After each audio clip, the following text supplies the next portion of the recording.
കൂട്ടുകാർക്ക് നല്ലൊരു ദിവസം ആശംസിച്ചുകൊണ്ട് നമുക്ക് നേരെ ഉണ്ണിമോടെ അയ്യപ്പസ്വാമിയുടെ ഇന്നത്തെ നല്ലൊരു വിശേഷം കേട്ടാലോ.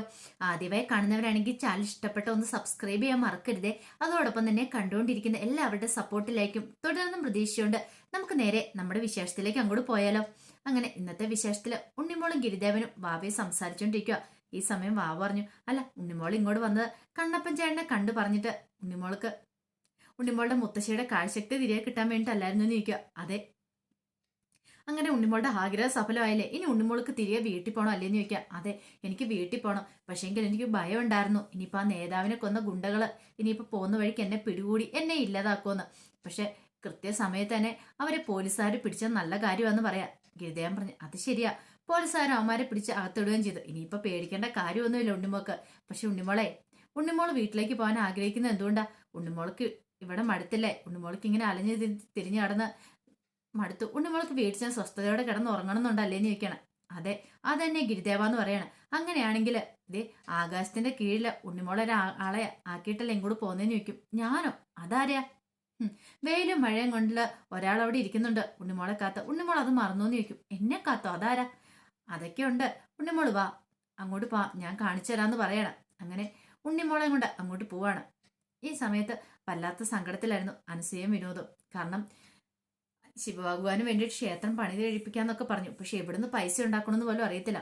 അനസൂയ വിനോദിനോട് ചോദിച്ചു, അല്ല വിനോദേട്ടാ, ഞാൻ ഒരു കാര്യം ചോദിച്ചോട്ടെ. വിനോദേട്ടൻ ക്ഷേത്രം പണി കഴിപ്പിക്കാന്ന് പറഞ്ഞു. അതിനും പൈസ ഉണ്ട് വിനോദേട്ടന്റെ കയ്യിൽ. ഇപ്പൊ തന്നെ ലോണൊക്കെ എടുത്തിട്ടാണ് കട അങ്ങനെ ആക്കി വെച്ചിരിക്കുന്നത്. അപ്പൊ ഇനിയിപ്പോ എവിടുന്ന് പൈസ ഉണ്ടാക്കും? ആ ക്ഷേത്രം പണിയാൻ ഇച്ചിരി പൈസയൊന്നും പോരാ, കുറെ പൈസ വേണം. അതറിയാൻ പാടില്ലെന്ന് ചോദിക്കാം. അതൊക്കെ അറിയാം അനസൂയ, പക്ഷേ എങ്കിൽ എന്റെ മനസ്സിൽ അപ്പോഴും അങ്ങനെയാ തോന്നിയത്. അതുകൊണ്ടാണ് ഞാൻ തിരുമേനോട് അങ്ങനെ പറഞ്ഞേ. ഒന്ന് ഓർത്ത് നോക്കിയേ, ഇനി നമ്മൾ ഏത് ക്ഷേത്രത്തിലേക്ക് വരാനായിട്ട് ഇങ്ങോട്ട് വന്നേന്ന് ചോദിക്കും. കപാലീശ്വര ക്ഷേത്രം. അപ്പൊ കപാലീശ്വര ക്ഷേത്രം എന്ന് പറഞ്ഞാൽ എവിടെയെന്ന് നിനക്ക് അറിയാൻ പറ്റേ? അത് പിന്നെ എനിക്ക് അറിയാന്ന് പറയണം. കപാലം എന്ന് പറഞ്ഞാൽ എന്താ? ശിവഭഗവാന്റെ കയ്യിരിക്കുന്ന പിഷപാത്രം.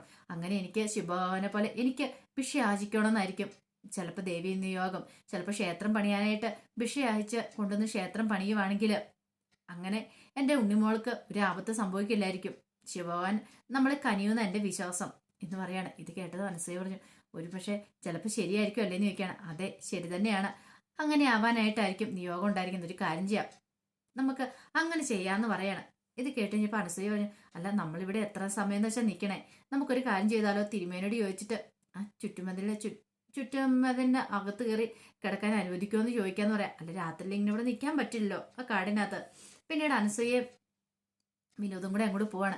അങ്ങനെ അവര് പോണ സമയത്താണ് ഉണ്ണിമോളും ഗിരിദേവനും വാവയും അങ്ങോട്ട് വരുന്നത്.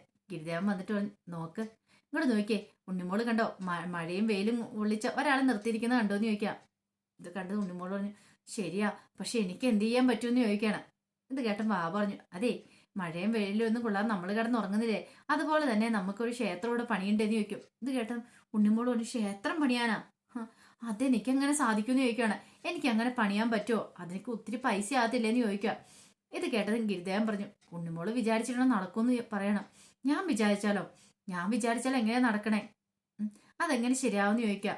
ഇത് കേട്ടതും ഗിരിദേവൻ പറഞ്ഞു, ഉണ്ണിമോളെ കൊണ്ട് സാധിക്കും, അത് ഞങ്ങൾക്ക് ഉറപ്പായിട്ടുള്ള കാര്യമാണ്. ഇതിനു മുമ്പ് ഉണ്ണിമോൾക്കറിയാലോ, ഉണ്ണിമോള് അയ്യപ്പസ്വാമിക്ക് വേണ്ടിയിട്ട് തിരുവാഭരണം ഉണ്ടാക്കാനായിട്ട് ഉണ്ണിമോളുടെ പൈസ ഉണ്ടായിട്ടാണോ ഉണ്ണിമോൾ അതൊക്കെ ഉണ്ടാക്കിയത്, നിർമ്മിച്ചേ?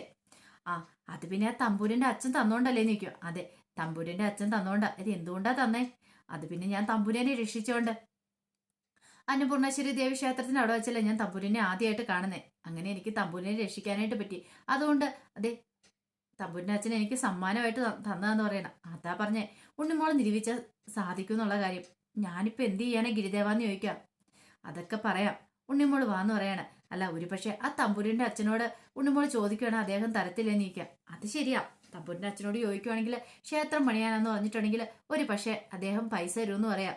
അല്ല അതിന് ഉണ്ണിമോൾക്ക് അവരുടെ വീട് അറിയാമെന്ന് ചോദിക്കും. വീട് അറിയത്തില്ല, ഒന്നും അറിയത്തില്ലെന്ന് പറയും. അന്ന് ഒരു കാര്യം ചെയ്യാം, നമുക്ക് അന്നപൂർണേശ്വരി ദേവി ക്ഷേത്രത്തിലേക്ക് പോവാം. അവിടെ ചെന്ന് തിരുമേനോട് ചോദിക്കുവാണെങ്കിൽ തിരുമേനിക്ക് അറിയാമായിരിക്കുമല്ലോ, അയാളുടെ വീട് എവിടെയാണെന്ന് അറിയാമായിരിക്കുമല്ലോ. നമുക്ക് അങ്ങനെ അയാളെ പോയി കണ്ടുപിടിക്കാന്ന് പറയണം. ശരിയെന്നും പറഞ്ഞുകൊണ്ട് അവരങ്ങനെ നിൽക്കുവാണ്. ഈ സമയത്താണ് അങ്ങോട്ടേക്ക് തിരുമേനി വരുന്നത്. തിരുമേനി വന്നിട്ട് പറഞ്ഞു, അതെ ഞാനിവിടെ പൂജ ചെയ്യാനായിട്ട് വന്നാ, പൂജ ചെയ്യാതിരിക്കാൻ പറ്റില്ല, പൂജ മുടക്കാനും പറ്റില്ല. കാരണം ഇവിടെ ശിവസാന്നിധ്യം ഉണ്ടെന്ന് മനസ്സിലായി. കാരണം അവിടെ പൂജ ചെയ്തതിന് ബാക്കി കൊണ്ടിട്ട് ഇവിടെ പൂജ ചെയ്യാൻ പറ്റില്ലല്ലോ. ഇതിപ്പോ എന്റെ കയ്യിൽ നിന്നിട്ട് മേടിച്ച സാധനങ്ങളാണ് ഞാനിതൊക്കെ. പക്ഷെങ്കിൽ എത്ര കാലം എൻ്റെ സ്വന്തം കയ്യിൽ നിന്നിട്ട് മേടിക്കാൻ പറ്റുമെന്ന് എനിക്കറിയില്ല എന്ന് പറഞ്ഞുകൊണ്ട് തിരുമേനി അങ്ങോട്ട് പോവാ. പാവ പെട്ടെന്ന് പറഞ്ഞു, കണ്ടില്ലേ ഉണ്ണിമോളെ, തിരുമേനിക്കും എന്ത് ചെയ്യണമെന്ന് അറിയത്തില്ല.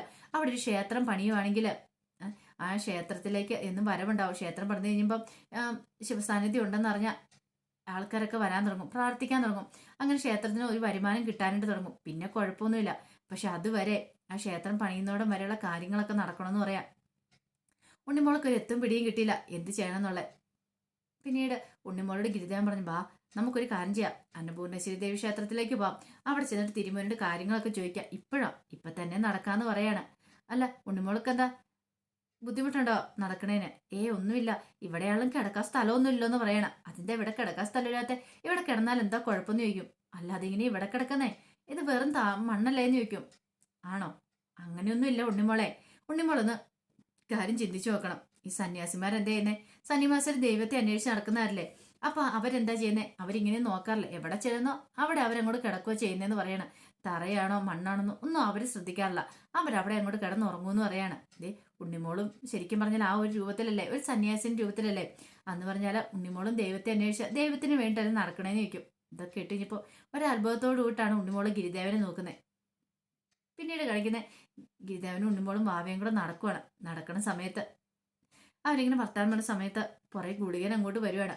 പെട്ടെന്ന് ഗിരിദേവൻ അങ്ങോട്ട് നിന്ന് പതുക്കെ നിന്നിട്ട് ഗിരിദേവൻ ഗുളികന്റെ അടുത്തേക്ക് ചെല്ലുവാണ്. ഗുളികന്റെ അടുത്ത് എന്നിട്ട് പറഞ്ഞു, അപ്പൊ നീ വീണ്ടും പിന്തുടരല്ലേന്ന് ചോദിക്കുവാണ്. ഇത് കേട്ട് കഴിഞ്ഞപ്പോൾ ഗുളികൻ പറഞ്ഞു, എനിക്ക് എന്റെ കർത്തവ്യം ചെയ്യാതിരിക്കാൻ പറ്റത്തില്ലോ എന്ന് പറയണം. ഓഹോ, നിനക്ക് അത്രയ്ക്ക് അഹങ്കാരമാണെന്ന് ചോദിക്കും. 3 യാമത്തിന് മുമ്പ് ഉണ്ണിമോളെ കൊണ്ടാനായിരിക്കും നീ വന്നിരിക്കുന്നല്ലേന്ന് ചോദിക്കാം. അതെ, എനിക്ക് എന്റെ കാര്യം നടപ്പാക്കണം എന്ന് പറയാണ്. ഇത് കേട്ട് കഴിഞ്ഞപ്പം ഗിരിദേവൻ ചോദിച്ചു, അല്ല നിനക്ക് കാലാന്തന്റെ അരിയിൽ നിന്ന് ഉണ്ണിമോളെ കൊണ്ടാനായിട്ടുള്ള ധൈര്യമുണ്ടോ? അങ്ങനെയാണ് നീ വന്ന് കൊണ്ടോക്കോളാൻ പറയാണ്. ഇത്രയും പറഞ്ഞിട്ട് ഗിരിദേവൻ അങ്ങ് നടന്നു. പക്ഷെ ഗുളികൻ വിടാനായിട്ട് ഉദ്ദേശിച്ചിട്ടില്ലായിരുന്നു. ഗുളികൻ ഇവരുടെ പുറകെ തന്നെ വരുവാണ്. എപ്പോഴൊരു അവസരം കിട്ടിയിട്ടുണ്ടെങ്കിൽ കൊല്ലാനായിട്ട് അതിനിപ്പോൾ ഒരു ഉപാധിയൊന്നും കണ്ടെത്തണം. നേതാവിന്റെ ഗുണ്ടകളെ കൊന്ന അവന്മാരിൽ ഒരുത്തന്റെ ചിത്തത്തിലായിരുന്നു മുമ്പ് ഗുളികൻ കയറിയിരുന്നേ. അങ്ങനെ ഉണ്ണിമോളെ തീർക്കാന്നൊക്കെ ഓർത്ത്. പക്ഷെ അവരെ പോലീസ് പിടിച്ചോടെ ആ കാര്യമൊന്നും അവസാനിച്ചു. ഇനിയിപ്പോൾ ഉണ്ണിമോളെ കൊല്ലണമെങ്കിൽ വേറെ എന്തെങ്കിലും ഒരു മാർഗം സ്വീകരിച്ചാൽ മതിയാവുള്ളൂ. അതുകൊണ്ട് അതിനെ ലക്ഷ്യമിട്ട് ഗിരിദേവന്റെ മാവയുടെ ഉണ്ണിമോളുടെയും പുറകെ വരുവാണ്.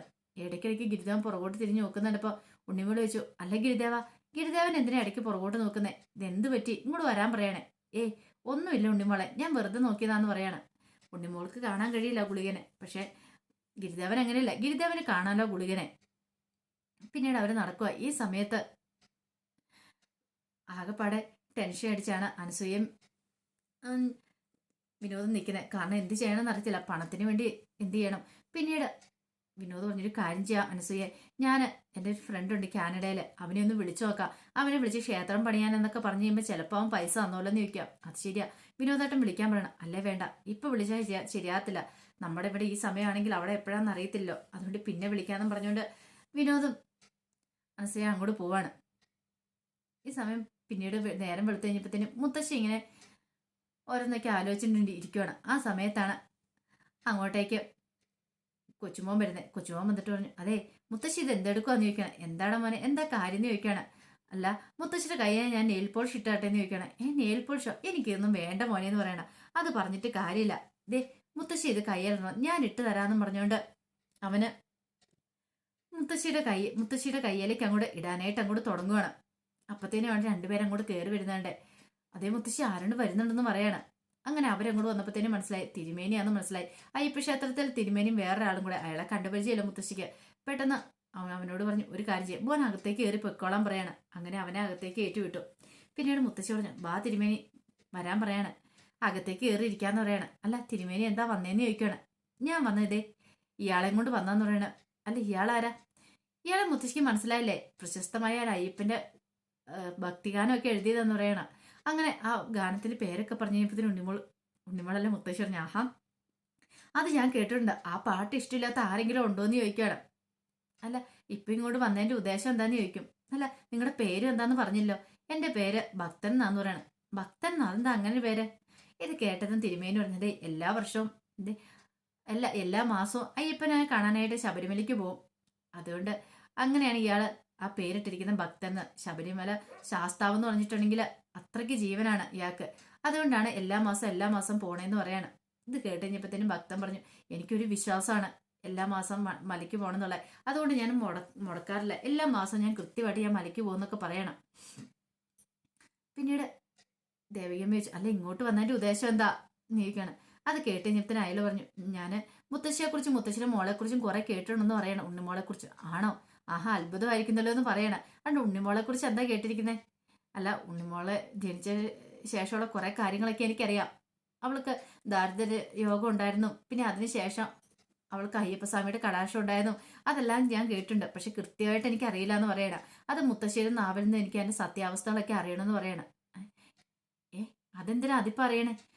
ഇത് കേട്ടുകഴിഞ്ഞപ്പോൾ തിരുമേനി പറഞ്ഞു, അതെ, ഇദ്ദേഹത്തിന് ഉണ്ണിമോളുടെ ഒരു കഥ എഴുതാനാന്ന് പറയണത്. കഥയെന്ന് പറയാൻ പറ്റില്ല, ഉണ്ണിമോളുടെ ഒരു ജീവചരിത്രം എഴുതാൻ വേണ്ടിയിട്ടാണ്. കാരണം ഉണ്ണിമോൾ ഇത്രയും നാളും കടന്നു വന്ന ആ വഴികളൊക്കെ ഇയാൾക്ക് ഉണ്ണിമോളെ കുറിച്ച് എഴുതണമെന്ന് പറയണം. ഇത് കേട്ടുകഴിഞ്ഞപ്പോൾ മുത്തശ്ശി ആഹാ കൊള്ളായിരിക്കുന്നല്ലോ, ഇത് അത്ഭുതമായിരിക്കുന്നല്ലോ എന്ന് പറയാണ്. അതുകൊണ്ട് മുത്തശ്ശി ഒരു കാര്യം ചെയ്യണം, അവളുടെ ജീവിതത്തിൽ സംഭവിച്ച എല്ലാ കാര്യങ്ങളും പറഞ്ഞു തരണം, എനിക്കിത് ഇതിനകത്ത് രേഖപ്പെടുത്തി വെക്കാനെന്ന് പറയണം. ഇത് കേട്ടോ മുത്തശ്ശിക്ക് സന്തോഷമായി. മുത്തശ്ശി പറഞ്ഞു, ബാ നമുക്ക് അകത്തേക്ക് കയറി പോകാമെന്നും പറഞ്ഞത് അങ്ങനെ അവരെയും കൊണ്ട് അങ്ങോട്ട് അകത്തേക്ക് കയറി പോവാണ്. അപ്പൊ അതിന്റെ വിശേഷങ്ങളൊക്കെയാണ് കണ്ടത്. ഇതിന്റെ ബാക്കി വിശേഷങ്ങളുമായിട്ട് വൈകുന്നേരത്തെ പ്രമോയി വരാട്ടോ. ഒരിക്കൽ കൂടി എല്ലാവർക്കും നല്ലൊരു ദിവസം ആശംസിച്ചു നിർത്തുന്നു. നന്ദി.